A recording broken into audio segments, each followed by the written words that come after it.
ये बहुत पहले से गाते हैं। बहुत पहले से। हाँ, बहुत पहले से गाते और कभी इनका बिरहा आप सुने हैं? हैं। बहुत बार सुने हैं। क्या मतलब मुकाबला हुआ हो, चाहे नाटक किए हों, कहीं ऐसे मंडी में? हाँ, हर क्षेत्र के हर क्षेत्र में आगे हैं, कलाकार हैं, लोकगीत के गायक हैं।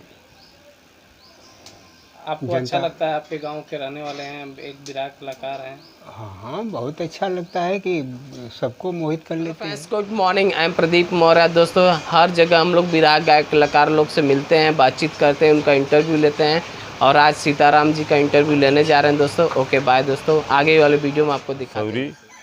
सीताराम बहुत अच्छा कलाकार हूँ। जहाँ होला प्रोग्राम हमन जरूर देखल जाला। मान सम्मान हमरे गांव को बहुत अच्छा करन। बहुत बकायदे गायक हुआ, निर्गुण भी गावन, बिरहा भी गए हैं। हमन सीताराम के जान जाला, जहाँ जाला जैसे निरहू के सब जानला, वैसे हमन सीताराम के जान जाला। अच्छा कलाकार हुआ, जैसे मुकलबा होला बढ़िया मुकलबा होला, अच्छा कलाकार हूँ। दोस्तों, जब हम लोग सीताराम के पास गए, उनसे मिले, बहुत ही अच्छे आदमी हैं।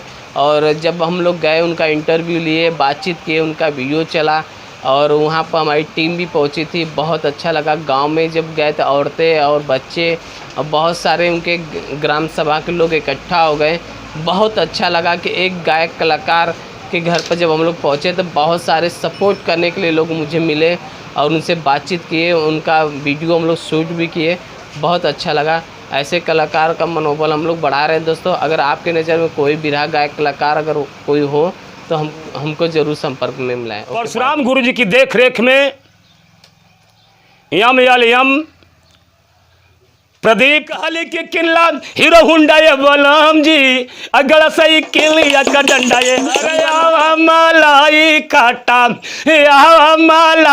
काटा पजराए राजा हो तबई का ससिया सुख सीताराम गावन झंडा लहराए के कैला का विधाता, अरे कैला का विधाता यही दरोगा के मुँह। यम यल यम प्रदीप मौर्य चैनल को आप ज़्यादा से ज़्यादा सब्सक्राइब करें, लाइक करें। मैं यही आप लोगों से प्रार्थना करता हूँ, बेनती करता हूँ। बिरहा जगत के गुरु भीष्म पितामह परशुराम गुरु जी के चरणों में चरण छू करके सादर प्रणाम करता हूँ। बिरहा दंगल के जज की कुर्सी पर विराजमान होने वाले प्यारे लाल गुरु जी के चरणों में कोट कोट प्रणाम। यहाँ उपस्थित जनता, जनार्दन, माताओं एवं बहनों, आप सभी लोगों के चरण के धूल अपने माथे पर लगा करके एक स्वर में चरण वंदन नंदन अभिनंदन एवं स्वागत करता हूँ। मुझसे जो भी त्रुटियाँ होगी उसे आप लोग क्षमा करेंगे। आज मैं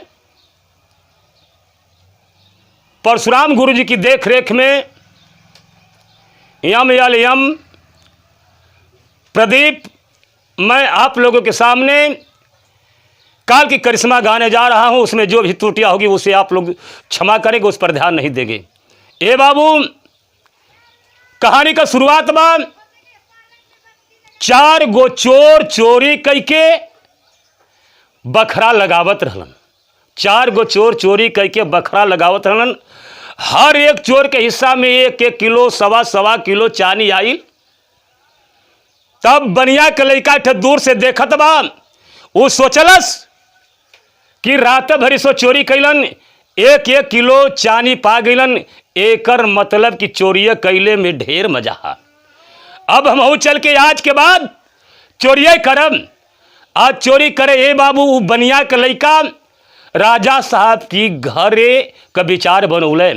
तब तरज जो है बा आए पिया परदेश गईले, पिया परदेश गईले, तार लागल टोपिया में पिया परदेश गईले, तार लागल टोपिया में करबद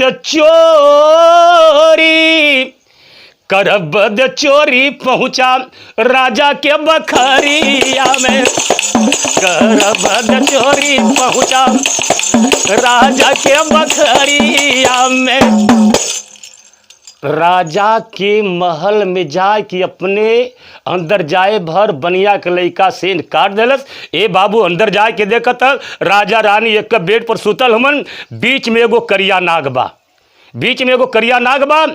बनिया के लइका सोचे लगल ई नाग के हम मारी कैसे, ई अस न होए कि हम नाग सांप के मारी आ कहीं राजा रानी के चोट आ जाए। तब बाबू भयल का गजब कई अचरजी, गजब कई अचरज देखात बसमाना, गजब कई अचरज देखात बसमाना। काला नाग मार, काला नाग मार फुफकार से ही छना, काला नाग मार फुफकार से ही छना। अरे राजा रानी सुतल रहलन ये कहीं से जरिया पे, ये कहीं से जरिया पे करबद चोरी पहुँचा राजा के बखरिया में, करबद चोरी पहुँचा राजा के बखरिया में। ए बाबू विचार बनोले बा। तबले कुछ देर के बाद भयल का पारी पर नाग डसा राजा और रानी के, पारी पर नाग डसा राजा और रानी के। कुछ देर में बीख भीनी गईली दोनों प्राणी के। अरे रोबत संभालोग, रोबत संभालोग नीरव बरस नजरिया में, बरस नजरिया में। करबद चोरी पहुँचा राजा के बखरिया में। ए बाबू काला नाग राजा रानी को डस देता है, मुंह से गाज आवे लगल। सब लोग आ गइलन। बनिया के लइका सोच गल कि गजब का गाज गिर गल, हम जेकरा घरे चोरी करे के अइली वो राजा रानी दोनों प्राणी मर गए। ये बाबू भइल का काला नाग राजा रानी को डस करके पड़ोहा के रास्ते से बाहर निकल जाता है। बनिया के लइका जैसे सेन काट के अंदर आल वही रास्ता से वो भी बाहर निकल गया कि अब बहरे कीड़ा गयल तो एक चल के हम मार दी, बढ़िया बात बन जाई। अब बहरे जब किरवा गल कुछ दूरी गयल भैया तो वो किरवा बाघ हो गयल, वो किरवा बाघ हो गयल। तब बाघ भैल तब भैल का भैया तरज है, तरज बाप यही पार गंगा माई, यही पार गंगा माई, वही पार जमुना हो, यही पार गंगा माई, वही पार जमुना हो। अरे बिचवई में मलाहार जाऊ, अरे बिचवई में मलाहार जाऊ, डरावा डलई हो, बिचवई में मलाहार जाऊ, डरावा डलई हो।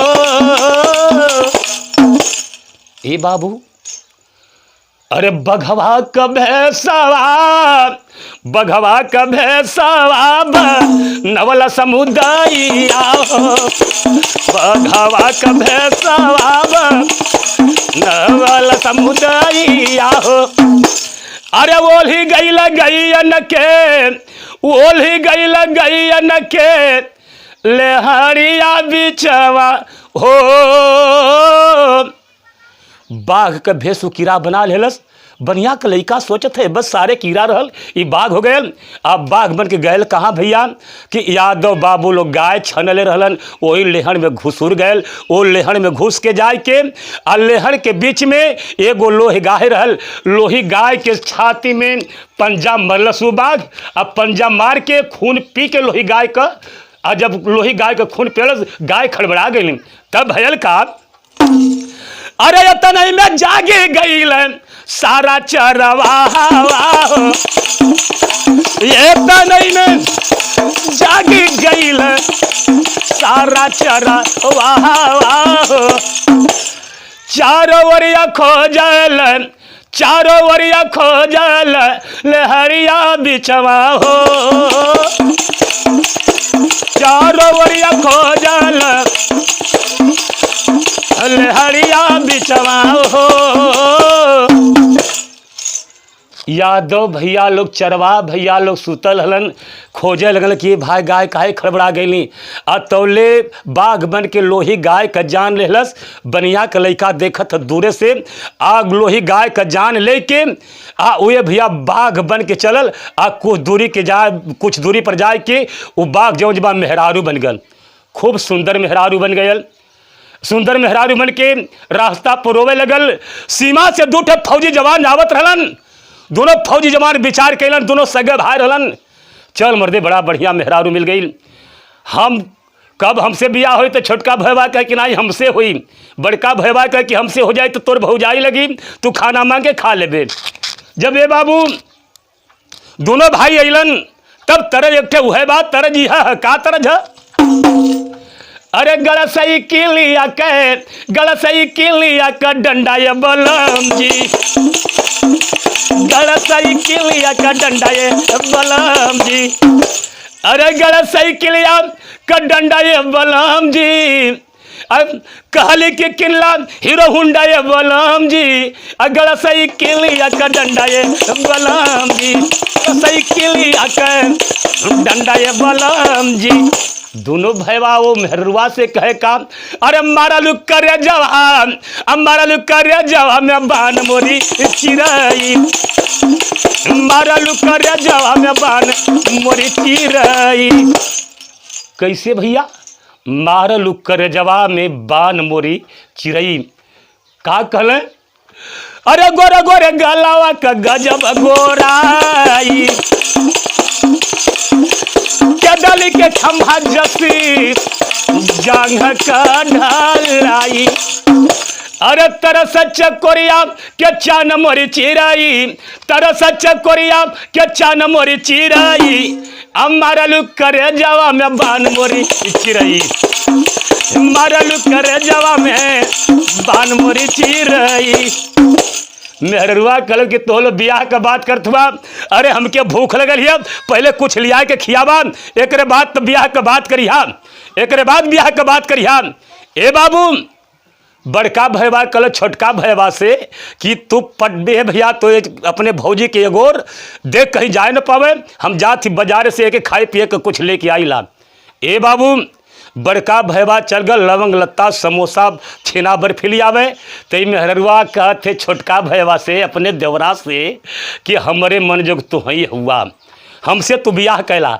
छोटका भैया कहे कि हमारे भाभी बने वाली हो, अब भाभी मतारी के समान होली, तू ये का तू तोहर बात हमसे पूरा न हो पाई, तोहर बात हमसे पूरा न हो पाई। ए बाबू तब भइल का तरह जो है,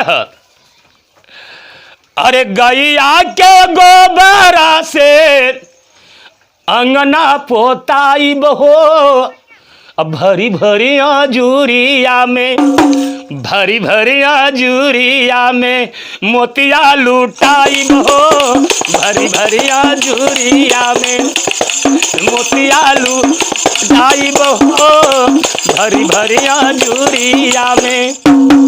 ए बाबू घुघुटा में हंस के गोरी अब बोले मुँह सुकाय जी, भूखिया सतावे हमके, भूखिया सतावे हमके कुछ ना सोहाय जी, भूखिया सतावे हमके कुछ ना सोहाय जी, भूखिया सतावे हमके।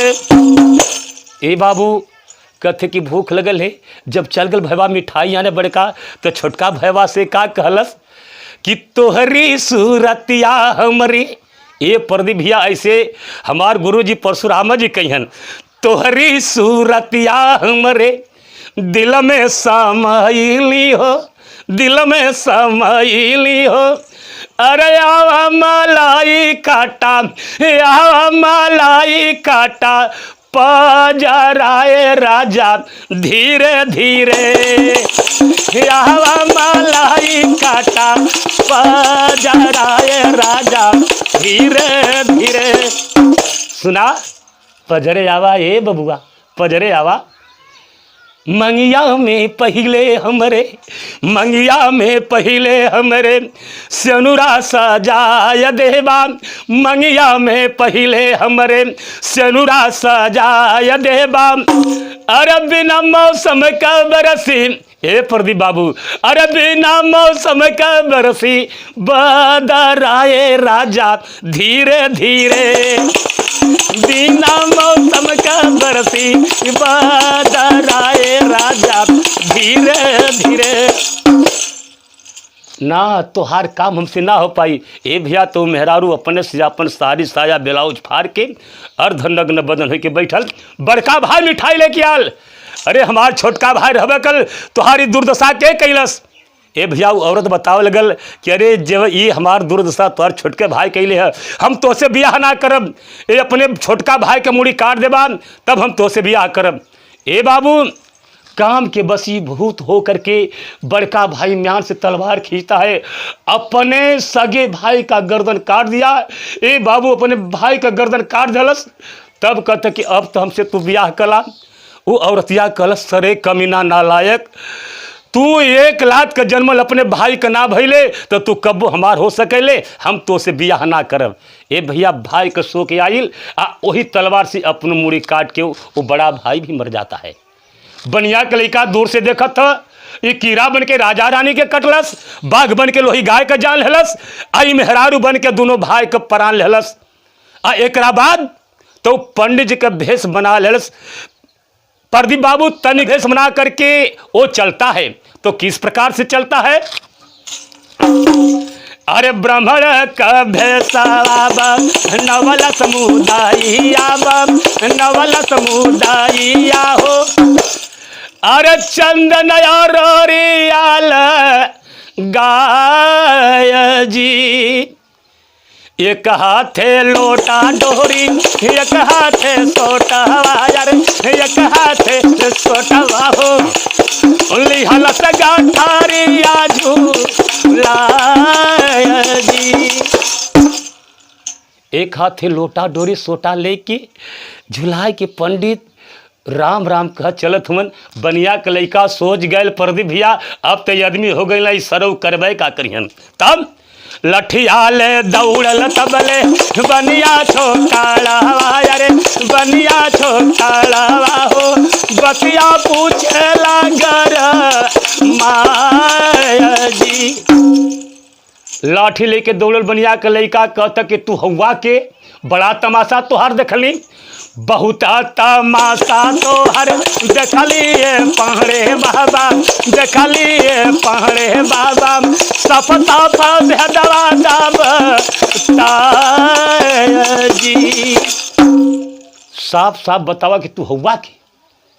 तब ब्राह्मण देवता कहता है पूछबे कैले बचवा तो हम काल हैं, जेके जहाँ जैसे लिखल अला वैसे वैसे हम भेष बदल के मारीला। बनिया के लइका कहलस ए पंडित बाबा तो हमके कहिया मरबा। तब वो काल बतावत प्रदीप बाबू कि तोहरा के मारब बेटा नटई भर पानिया में, नटई भर पानिया में, रतिया रही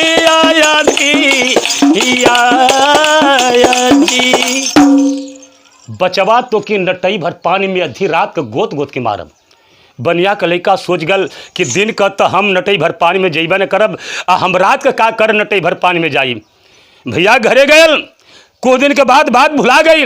और काल जवन जे बाद दरोगा बन करके आयल, दरोगा बन के, दरोगा कवर्दी पहन के टोपी लगा के छड़ी लेकर के आता है, कहता है कि मैं आज रात भर तुम्हारे घर रहूँगा।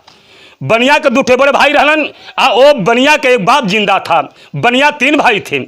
ए बाबू भयल का धीरे धीरे धीरे धीरे धीरे धीरे धीरे बीती गईला कुछ दिनवाना, धीरे धीरे बीती गईला कुछ दिनवाना। अरे आयल बन के दरोगा बेईमानवाना, आयल बन के दरोगा बेईमानवाना, धीरे धीरे बीती गईला कुछ दिनवाना, धीरे धीरे बीती गईला कुछ दिनवाना।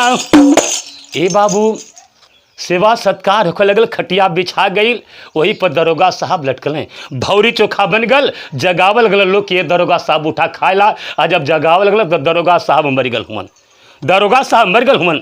भयल काम, अरे सेवा सत्कार खूब भइला दुआरा, मर गईला दरोगा सोचा पूरा परिवार। थर थर कांपे लागल, थर थर कांपे लागल बनिया कत्तनवाना। आ धीरे धीरे बीती गईला कुछ दिनवाना। ए भैया लाश लगल लोग उठावे कि ए भैया नीचे करल जा। तो बनिया का बाप आ 2 ठे बनिया का लइका, एक ठे छोटका भाई रह जब तमाशा देखत प्रदीप भैया, ओकर 2 ठे बड़े भाई रहलन। आ भाई बाप जिंदा था, 3 जाने लाश उठावत हमन, लाश उठबे न करे। लगल अब उठावे भारी उठ नहीं लसिया, तारे ऊपर होखा लागल सब ही का ससिया, सब ही का ससिया हो, सब ही का ससिया।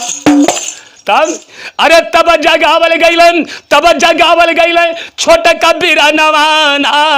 अब धीरे धीरे बीती गईला कुछ दिनवाना, धीरे धीरे बीती गईला कुछ दिनवाना। छोटका भैया के जगौले जौना जमन देखले रहल। जब वो भाई छोटका भाई आल, वो हाथ लगौलस, तुरंत दरोगा साहब उठ गए, नीचे सुतौले, विचार कैले। तीनों भाई आ उनकर बाबू कि अरे मर्दे भाई 7 या 8 बजत बा, गांव के लोग देखिए तो सोची है कि दरोगा साहब की जहर दे के मुआ दलन, हमन के फंसा दिहन।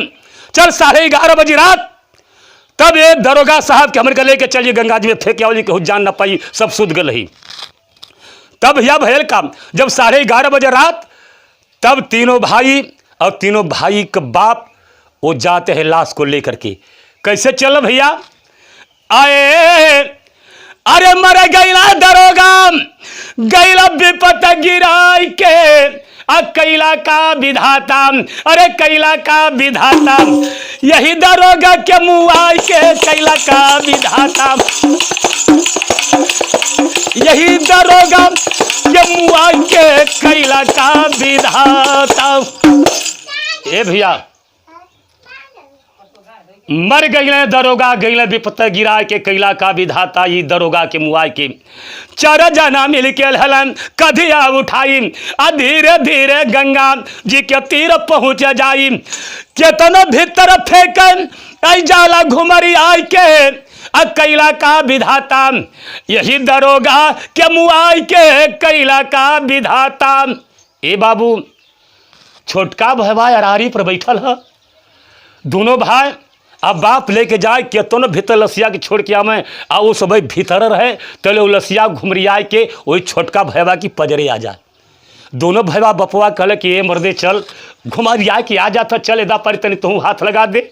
ओदा पारी प्रदीप भैया हाथ लगौले, वो छोटका भाई जब बनिया के लइका देखले है कि का बन के कैसे कैसे मारत हम। जब वो हाथ लगौलस, जब नटई भर पानी में गए तब भयल का बाबू, अरे नटई भर पनिया में लाश लेके जाई, आ दोनों हाथ नटई पर देहलस लगाई, दोनों हाथ नटई पर देहलस लगाई। अरे छोड़ा बाबू यहाँ से गलती भइली भुलाई के, अब मर गईले दरोगा, आ गईला विपता गिराई के, मर गईले दरोगा। तब बनिया का छोटा लड़का बोलता है, ए बाबू अरे इस सारे काल हमके आधी रात के नटई भर पानी में गोद गोद के मुहावे कलेरल बाबू, अब हम तोहरो गोल लागती भैया लो तोहलो का चरण छुअती, अभी काल है हमके छोड़ी ना। ए बाबू छोटे भाई वो बनिया को काल जो है वो नटई भर पानी में गोद गोद करके मार डाला। काल की करिश्मा है ये बाबू, काल किसी को नहीं छोड़ता है, जहां जिस भेष में आना हो पड़ता है वह भेष बना करके आता है और उसको मार करके चला जाता है। ये सृष्टि की रचना है, एक काल की गति टारे नहीं टरती है। ए बाबू सरजू बिहारी गईले स्वर्ग नगरिया, राम बदन पगला के बाद के पगरिया, राम बदन पगला के बाद के पगरिया।